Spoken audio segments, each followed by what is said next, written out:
We often hear that people say, as soon as we open the door of Sanskriti, we do feel better.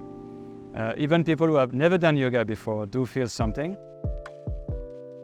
I think challenge was not to create the place at all. It came very easily to us. I think the challenge is to continue.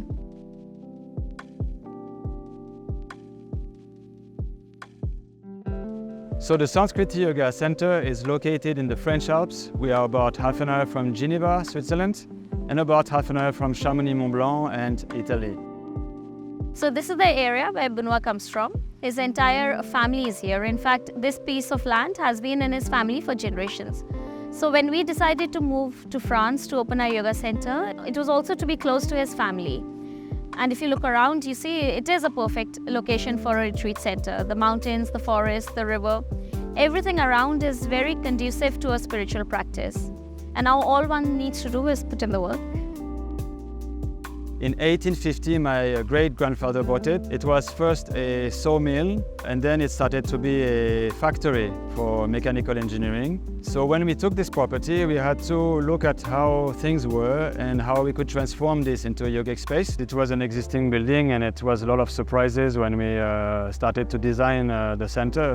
But after many hours of thinking, we had a plan, and it all comes up together beautifully.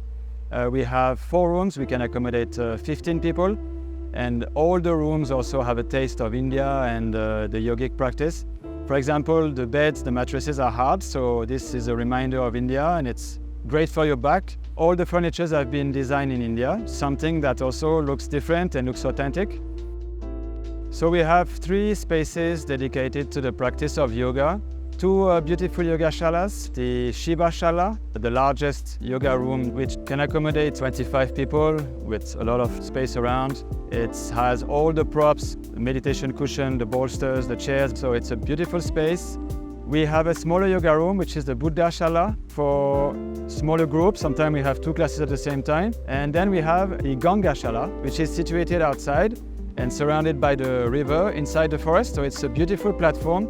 80 square meters, which can accommodate 25 people. You can go there and just meditate, and meditation will happen.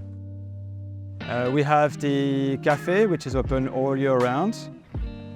Food is such an important part of any sadhana. Sadhana is your spiritual practice. So what you eat affects so much of your well-being. Our cafe is there to help you in your spiritual practice. We source high-quality ingredients, mostly organic. All food is freshly prepared, keeping Ayurvedic principles in mind. We don't freeze food for the next day for convenience, like most restaurants do. Everything is freshly prepared every single day. So food is not heavy and difficult to digest. Even our desserts are not overly sweet. People come here for deep sadhana, so we cannot be feeding them low vibrational energy food. And we respect that and take great care that food in no way hinders their spiritual growth. In fact, if anything, eating here helps your spiritual growth. And just to stay strong on this principle, we cannot run this cafe like a typical restaurant business. Our costs are very high, but our margin low to remain accessible. And we cannot take more than a limited number of people every single day so that we can continue to serve freshly prepared home-cooked meals. And to avoid wastage, we only cook based on reservations. Still, it's a price we are willing to pay because we want Sanskriti to be a high-impact business that is not driven by the motive of profitability. I had some ideas about what yoga was, but I thought yoga was not for me. But I wanted to try anyway, and I was lucky that I found a good yoga center, and I got hooked. And 3 months later, I was in India already to practice yoga more intensely, and I met Prachi the second day. I was working as a visual merchandiser in India, and I started practicing yoga at work. We had a teacher who the company had organized who used to visit us every day for a yoga class. And I really took to the practice and stayed with it. A few years later, when I was looking for a deeper meaning to my life and the kind of work that I wanted to do, I found myself diving deeper into the practice and decided to start teaching. So teaching yoga has been a way to stay with the practice at all times and also be able to share this ancient knowledge that has the power to bring people peace in all aspects of our lives. So when we were in India, my 3 months turned into 2 years, and we wanted to do a lot of different trainings. So we did Hatha yoga practices, Iyengar yoga, which is more about using props to help you go into the pose, silent meditation like Vipassana, and all this is creating the style that we teach right now. So it's a mixture. It's also very much personal, the way we teach yoga. So it's an evolving Hatha yoga style, I would say. We offer daily yoga classes. There are at least 2 classes every day to choose from. We also organize 3 to 4 day yoga retreats, and our yoga retreats comprise of meditation classes. There is a strong emphasis given to philosophy. And then we also have a very special program called the Yoga Vacation, where you can come and stay with us at any time during the week, all around the year for 3 to 4 days. There is no strict organized schedule. You can choose whatever classes you want to do. Eat at a cafe, roam around the property, walk in the forest. Basically the full Sanskriti experience, but at your own pace. Then in terms of classes, we also have something called a cold therapy, which is inspired by the Wim Hof method. There are breathing exercises and a dip in our beautiful river behind, followed by a hot chai in our cafe. Something very special that we organize is our annual yoga festival. It's a community project organized with the support of other yoga teachers, and it's a wonderful gathering of like-minded people. It's a 2.5-day event with lots of yoga classes, music, dances, basically a joyful summer fest that revolves around yoga. So one important aspect of yoga is everything changes, and here we see it at Sanskriti by looking at how the center and the forest is always changing through the seasons.